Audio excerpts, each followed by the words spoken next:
Welcome to my YouTube channel Vikas Sir Accountancy Classes. Today the topic of our discussion will be barriers of communication. It is one of the most important topic of business administration subject and usually 5 mark or question usually come from this topic.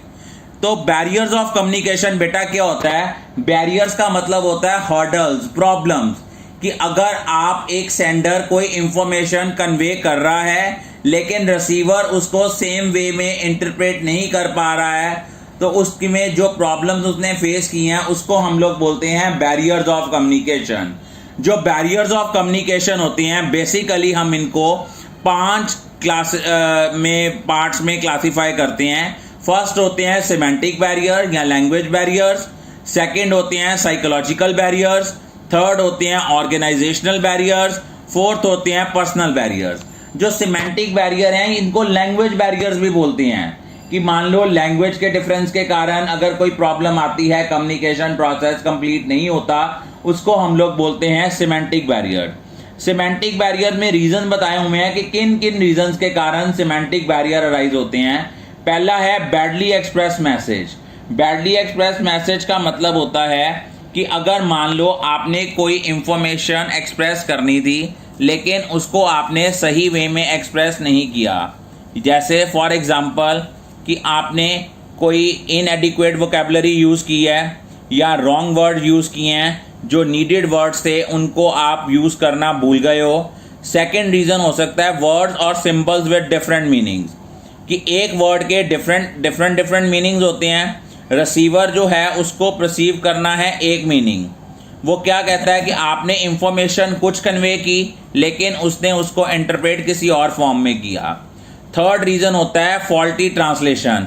कई बार communication को आप originally draft करते हो एक language में, फिर उसको आप ट्रांसलेट करते हो उस लैंग्वेज में जो कि अंडरस्टैंडेबल है वर्कर्स को. अगर ट्रांसलेटर प्रोफिशिएंट नहीं है दोनों लैंग्वेजेस में तो वो मिस्टेक अराइज हो सकती है, क्योंकि डिफरेंट लैंग्वेजेस में डिफरेंट वर्ड्स के डिफरेंट मीनिंग्स हैं. मान लो एक नोटिस प्रिपेयर करना था इंग्लिश लैंग्वेज में, उसको कन्वर्ट करना था हिंदी लैंग्वेज में कन्वर्ट करना है, अगर आप चाहते हो कि लेबरर्स जो हैं वो उसको समझ सकें. Unclarified assumption.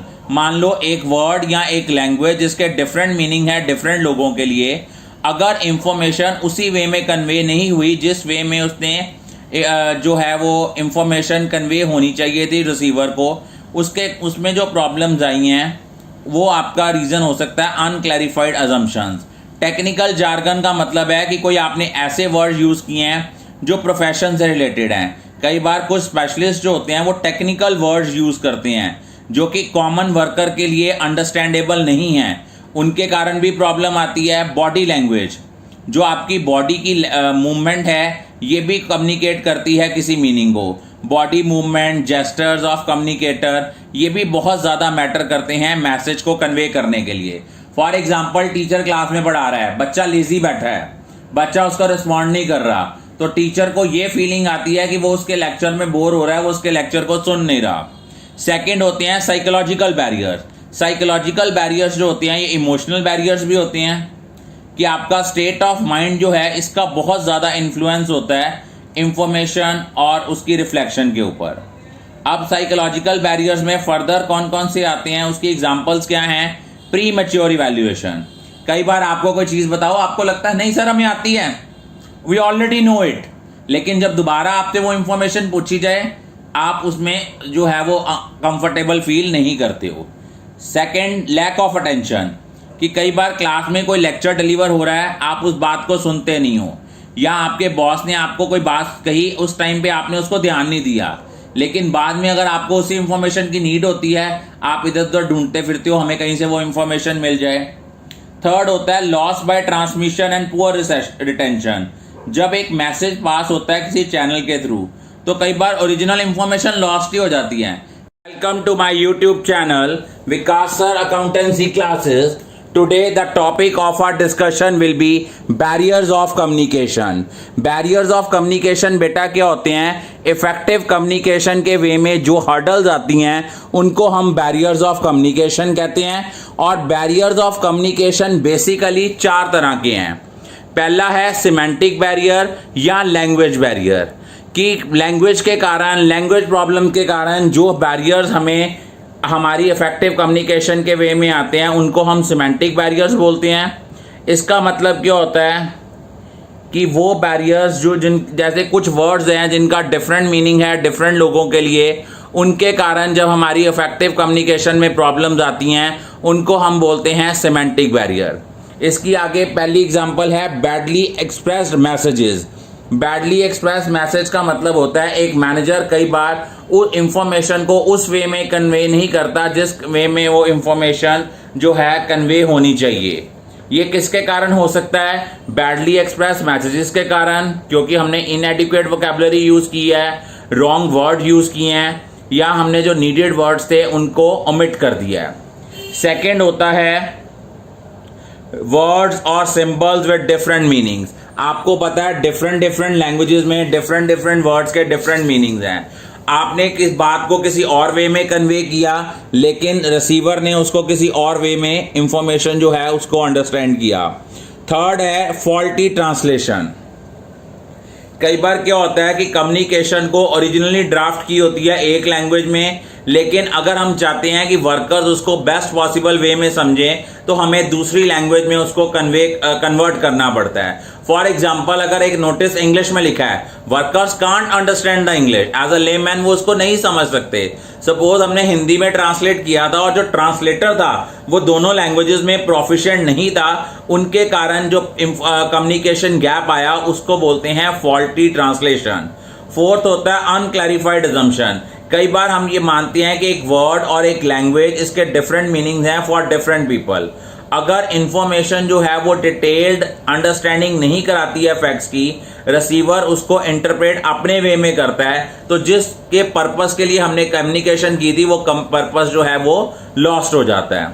उसके बाद टेक्निकल जार्गन, जैसे सपोज प्रोफेशनल लोग हैं वो टेक्निकल वर्ड यूज कर रहे हैं, उनके कारण भी कम्युनिकेशन जो है वो इफेक्टिव नहीं रहती। Body language and gesture decoding. Body language और जेस्टर डिकोडिंग का मतलब क्या होता है? हमारी जो बॉडी की मूवमेंट है ये भी कम्युनिकेट करती है कुछ मीनिंग। बॉडी की मूवमेंट, हमारे बॉडी के जेस्टर्स, ये मैसेज कन्वे करने में बहुत हेल्प करते हैं। अगर कोई हमने बहुत खुशी की बात है उसको बड़े नॉर्मल से वे में कहा है, it means we are not happy with that movement. उसके बाद नेक्स्ट आते हैं साइकोलॉजिकल बैरियर। साइकोलॉजिकल बैरियर को हम बेटा इमोशनल बैरियर्स भी बोलते हैं। इसमें सबसे पहला आता है pre mature evaluation. Pre mature evaluation का मतलब क्या होता है कि कई बार कुछ लोग जो है मैसेज का मीनिंग जो है उसको पहले इवैल्यूएट कर लेते हैं बिना उस इंफॉर्मेशन को सुने। ये किस कारण होता है? ये इस कारण होता है कि कई बार ईगो प्रॉब्लम है कि हम अगले की बात को सुनना ही नहीं चाहते, पहले से ही हमने कह दिया हाँ हमें इस चीज के बारे में पता है। Lack of attention. Lack of attention mean कि आप पहले प्री ऑक्यूपाइड हो, जो रिसीवर का माइंड है वो सुन ही नहीं रहा कि मैसेज क्या था, उसके कारण ये एक मेजर साइकोलॉजिकल बैरियर है। लॉस बाय ट्रांसमिशन और पुअर अटेंशन का मतलब होता है कि अगर एक मैसेज को पास होना पड़ता है डिफरेंट चैनल्स के थ्रू, तो ओरिजिनल मीनिंग जो होता है मैसेज का लॉस्ट हो जाता है। कि मान लो हमने ए को कोई बात कम्युनिकेट की थी, उसने आगे डी तक बात कम्युनिकेट करनी है। मैंने ए के साथ कम्युनिकेट किया, ए ने जब बी के साथ कम्युनिकेट किया, कुछ इंफॉर्मेशन फिल्टर कर दी, कुछ अपने से ऐड ऑन कर दिया। बी ने सी के साथ इंफॉर्मेशन कन्वे की, कुछ इंफॉर्मेशन कन्वे की, कुछ उसमें और ही ऐड ऑन कर दिया। उसके बाद डिसट्रस्ट। अगर सेंडर और रिसीवर को आपस में एक दूसरे पे ट्रस्ट नहीं है, वो कभी भी एक दूसरे की बात को प्रॉपरली नहीं अंडरस्टैंड करेंगे।